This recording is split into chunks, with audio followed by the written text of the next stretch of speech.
भाव योगी संत नंदलाल सदन पिलानी का आज पूर्व संध्या का सत्संग और माँ के जन्मोत्सव की बहार हम सब बच्चों के दिल को बहुत ही आनंदित कर रही है। निरंतर भावों की बरसात हम बच्चों के जीवन में गुरुदेव कर रहे हैं और उस भाव की वर्षा में भीगकर हमारा रोम रोम भाव से महक रहा है। हम बच्चे कितने खुश नसीब हैं कि हमने भाव योगी संत का दरबार पाया है। हमने वो उच्च स्थान पाया है, नंदेश्वर धाम पाया है, जहाँ पर हम अपने जीवन को अलौकिक बना सकते हैं।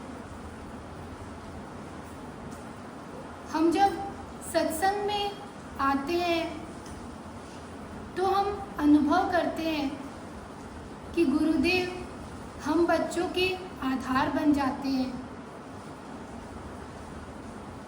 हम देखते हैं एक होता है संसार में नश्वर आधार और एक होता है ईश्वर का आधार। जो नश्वर का आधार लेता है वो क्या रहता है, अपने जीवन में हमेशा दुखी रहता है, परेशान रहता है, चिंतित रहता है, उदासी में अपना जीवन है वो बिताता रहता है।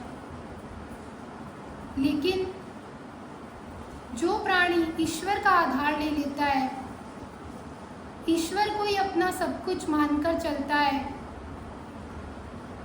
तो फिर क्या होता है, वो अपने जीवन में हमेशा निश्चिंत रहता है। हम सब देखते भी है ना कि हर एक चीज़ को आधार की ज़रूरत होती है। जैसे हमारे शरीर को खाने पीने का आधार मिलता है तो हमारा शरीर हष्ट-पुष्ट बनता है। जैसे आँखों को देखने के लिए किसका आधार है, हमें आँखों का आधार है। सुनने के लिए किसका आधार है, कान का आधार है। चलने के लिए किसका आधार है, पैरों का आधार है। कार्य करने के लिए हाथों का आधार है। ऐसे हमारे शरीर को चलाने के लिए किसका आधार है, वो शक्ति हमारे अंदर है, ईश्वरीय शक्ति। तो ही उसी आधार के बल पर ही हम जीवित हैं और उससे हम कार्य कर पा रहे हैं। तो जब हम सत्संग में आते हैं और संत का आधार लेते हैं तो हम ये जान पाते हैं कि हमें जो ईश्वरीय शक्ति सबको चला रही है उस शक्ति से हमें जुड़ना है।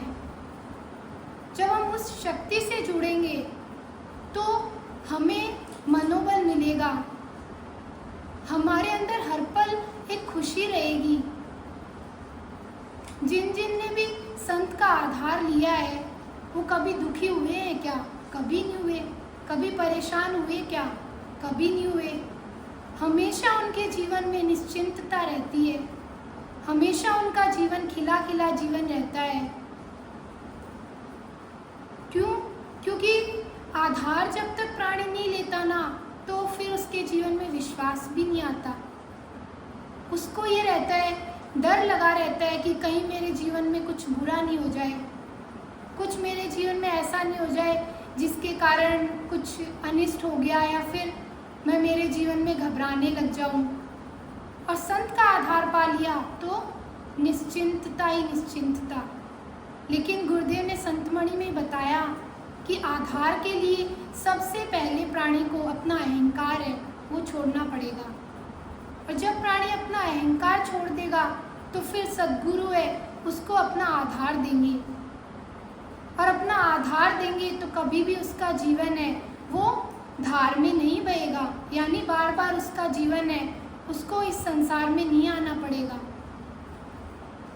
जैसे सुना कि राजा परीक्षित है, उन्होंने आधार लिया, वो अपने गुरु के पास गए थे और उन्होंने ये कहा कि मुझसे पाप हो गया, तो मैं क्या करूं कि जिससे मुझे मुक्ति मिल जाए। तो उनके गुरु ने कहा कि तुम भागवत का आधार लो तो तुम्हारी मुक्ति हो जाएगी। तो राजा परीक्षित ने भी आधार लिया तो क्या हुआ, उनकी मुक्ति हुई। तो आधार प्राणी के जीवन में बहुत ज़रूरी है।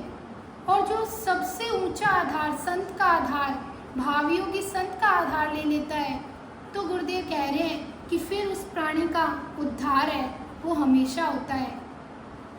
हम सभी प्राणी चाहते हैं अपने जीवन में कि हमारा उद्धार हो, लेकिन उद्धार के लिए गुरुदेव कह रहे हैं कि सबसे पहले हमें आधार लेना पड़ेगा। और जब हम आधार लेंगे तो क्या होगा, आधार के लिए ही हमें ना गुरुदेव कह रहे हैं कि हमें फिर परामर्श है, यानी राय, वो भी है ना किसी श्रेष्ठ पुरुषों से, संतों से, और वो लेनी पड़ेगी तो हमारा उद्धार होगा। जैसे हम सब कोई भी जैसे काम करते हैं तो क्या करते हैं कि परामर्श लेते हैं, कि अपन ये सोचते हैं कि भाई मेरे को अच्छे लोगों से परामर्श मिल जाए, अच्छे लोगों से कोई राय मिल जाए तो मेरे को अच्छा रास्ता मिल जाएगा, सही गाइडेंस है वो मुझे मिल जाएगी। लेकिन प्राणी भटकता क्यों रहता है अपने जीवन में, आधार सही पाता नहीं है, परामर्श अच्छे लोगों से लेता नहीं है, तो फिर उसके जीवन में भटकन है वो बनी रहती है। परामर्श भी हमें अपने जीवन में देखना है कि हम परामर्श कैसे लोगों से अपने जीवन में ले रहे हैं। कि जैसे हमने सुना ना कि कैकेयी ने ना परामर्श है वो किससे लिया, मंथरा से लिया, तो क्या हुआ, सब कुछ हो गया ना गड़बड़। और दुर्योधन ने, उसने परामर्श किससे लिया, शकुनी से लिया, तो क्या हुआ, सही राय मिली क्या, नहीं मिली। और वेद व्यास जी है, उन्होंने भी कितना समझाया धृतराष्ट्र को, लेकिन धृतराष्ट्र ने कुछ समझा ही नहीं, कुछ सही परामर्श लिया ही नहीं उनसे। मतलब अच्छी राय दे रहे थे वेद व्यास जी, लेकिन कुछ भी ले नहीं पाए। तो संत तो हमें अपने जीवन में मतलब हर कदम कदम पर है ना परामर्श देते हैं, अगर हम लेना चाहें तो। अगर हम संतों की राय है वो मानना ही नहीं चाहेंगे तो फिर कैसे है ना हमें अपने जीवन में शांति मिलेगी, नहीं मिल पाएगी। तो संत तो हमेशा यही कहते हैं कि तुम परामर्श लो ना अपने जीवन में, तो हमेशा ऐसे लोगों से लो जो सकारात्मकता वाले हैं, जिनके जीवन में शांति है। माँ ने तो हमेशा ही कहा है कि परामर्श तुम ऐसे लोगों से लो जो तुम्हारे जीवन में अशांति की जगह ना शांति पैदा कर दे। तुम अगर ऐसे लोगों से परामर्श लेने जाओगे जो स्वार्थी है, जो धोखा देने वाले हैं, जो खुद ही भटके हुए हैं, अगर ऐसे लोगों से परामर्श लोगे तो क्या परामर्श मिलेगा, कुछ भी नहीं मिलेगा। तो जिनकी मतलब जो बहुत ऊपर है, जो जिनके विचार है वो बहुत उच्च है, अगर हम उनसे परामर्श लेंगे तो हमारे जीवन में क्या रहेगा, हमेशा है ना शांति शांति रहेगी। तो भाव योगी संत हमें हर पल परामर्श देते हैं, संतमणि के द्वारा परामर्श देते हैं, अमृतवाणी के द्वारा परामर्श देते हैं, किसी मतलब अपने बच्चे के द्वारा, भक्त के द्वारा परामर्श दिलवाते हैं। तो जिससे हमें क्या मिल जाता है, एक मार्गदर्शन मिल जाता है, हमें गाइडेंस मिल जाती है कि हमें ये ऐसा कार्य करना है, हमें इस रास्ते पर चलना है। तो जब हम संत का परामर्श लेकर चलते हैं अपने जीवन में तो क्या होता है, हम हमेशा सही कार्य है वो कर पाते हैं, सही मार्ग है वो चुन पाते हैं और शांति को अपने जीवन में अपना पाते हैं। हमें गुरुदेव यही समझा रहे हैं आज कि अगर हम अपने जीवन में ये चाहते हैं कि हमारा उद्धार हो तो हमें अपने जीवन में आधार को देखना है और परामर्श हम कैसे लोगों का ले रहे हैं, हमें अपने जीवन में ये चेक करना है। और परामर्श भी संत का ऐसे नहीं है कि हर प्राणी को मिल जाता है क्या, जब प्राणी की स्वयं की चाह होती है और जब भावयोगी संत की कृपा होती है ना, तभी संत का परामर्श मिलता है, नहीं तो ऐसे संत का परामर्श नहीं मिलेगा प्राणी को। तो हम गुरुदेव से यही कहते हैं कि गुरुदेव आप हमेशा है ना, हमें कदम कदम पर हमें अपना परामर्श है वो देते रहना। हम कदम कदम पर कभी भी भटकने को हो ना, उससे पहले ही हमें परामर्श दे देना कि जिससे हम सही राह है वो अपना पाए और अपने जीवन में खुशी है वो ले पाए। आज हम गुरुदेव से यही प्रार्थना करते हैं कि ये अलौकिक बहार, ये अलौकिक खुशी आपने हम बच्चों के जीवन में दी है। आपने हमें इस अलौकिक उत्सव पर बुलाया है, तो आप हमेशा हमारे आधार बनकर हमें कदम कदम पर आप परामर्श देते रहना,